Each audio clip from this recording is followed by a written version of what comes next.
Alright, the Richmond weekend review. Let's go ahead and jump into it. So, Xfinity race was a pretty solid race. Another solid race, but no leeches. How about that? Yeah, every time the leeches don't compete in Xfinity, the races are usually good. Shows you what the series could be if Cup drivers did not compete in it full time. But that will probably not happen because we can't have nice things like that. But hey, Cole Custer won. How about that? So now he has 2 wins this year. I think that might be his first multi-win season in Xfinity. Correct me if I'm wrong, because if he had multiple wins in 2018. I think he had only one. I'll have to double check. But yeah. So yeah, is Cole Custer ready for a Cup Series ride in the future? Thinking maybe, because with the way Stewart Haas has been, I think somebody's ass is going to be on the hot seat this year. Because Cole Custer ain't going to stay in Xfinity forever. Either that or he's just going to jump ship to another Cup team. But we're just going to have to wait and see on that one. Cup race, stage 1 was pretty boring. But the second half of the race was pretty good. Especially the last 50 laps, there were some great battles for the lead. Between Boyer and Truex, and then Truex and Logano at the end. That was a pretty good battle there.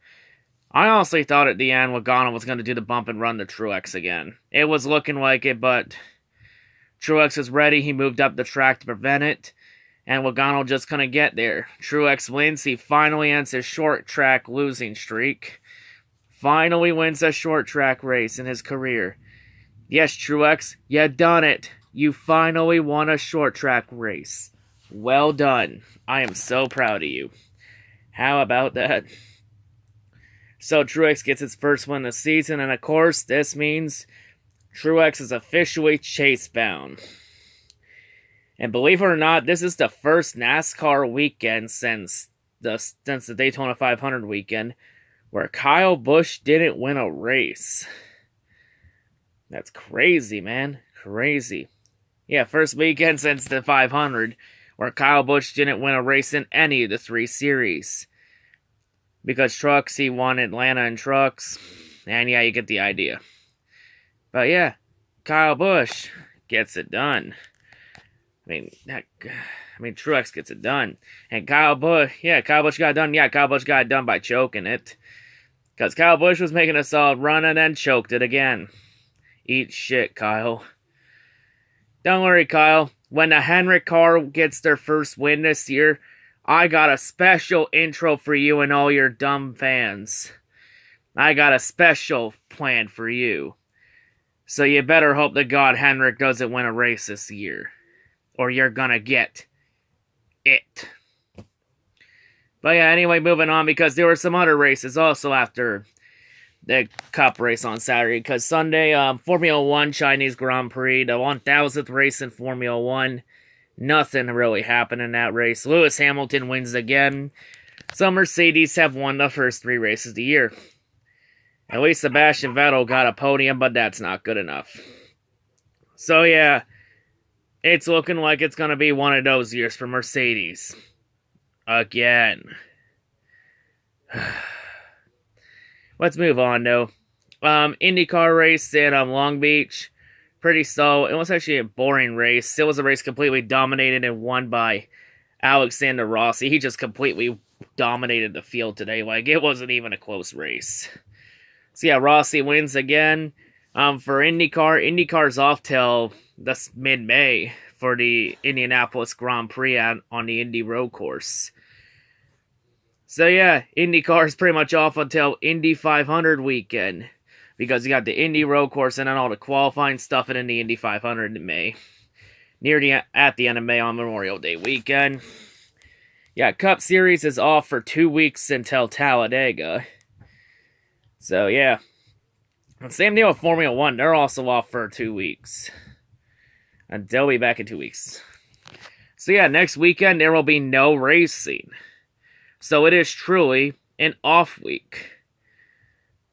Honestly, thank God it's an off week, because we badly need an off week with how terrible this season has been. At least we've had 3 pretty good races and solid races in a row.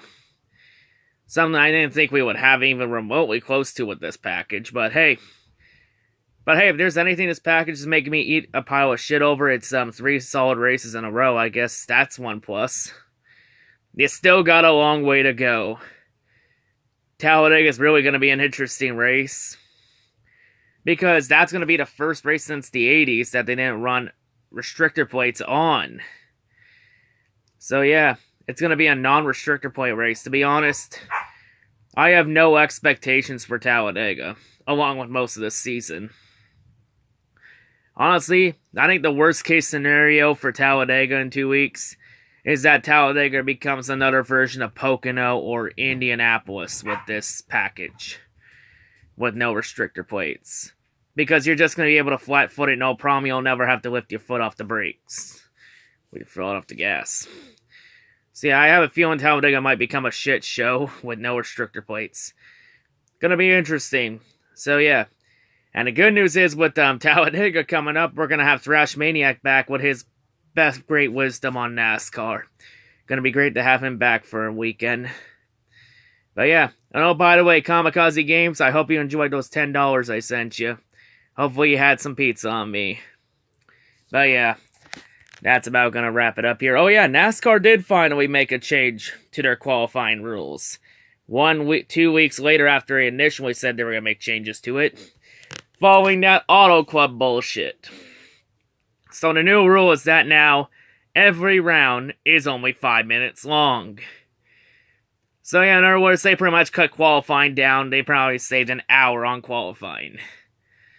So yeah, that's going to be interesting. I have no problem with it as long as every car gets to complete a lap. Like, I'll say it here. I think a rule that should be effective is that if there's a car in the field that does not make one lap in qualifying in either round, they automatically go to the back of the pack. And that qualifying run would only be good for pit selection. I don't know, that's just my thoughts on it. Because that bullshit at all clubs should not be tolerated. Where none of the cars in the third round made a lap in qualifying. And Austin Dillon got the pole by default. But yeah. Hey, some still decent changes. I don't know what you want to call that, qualifying change.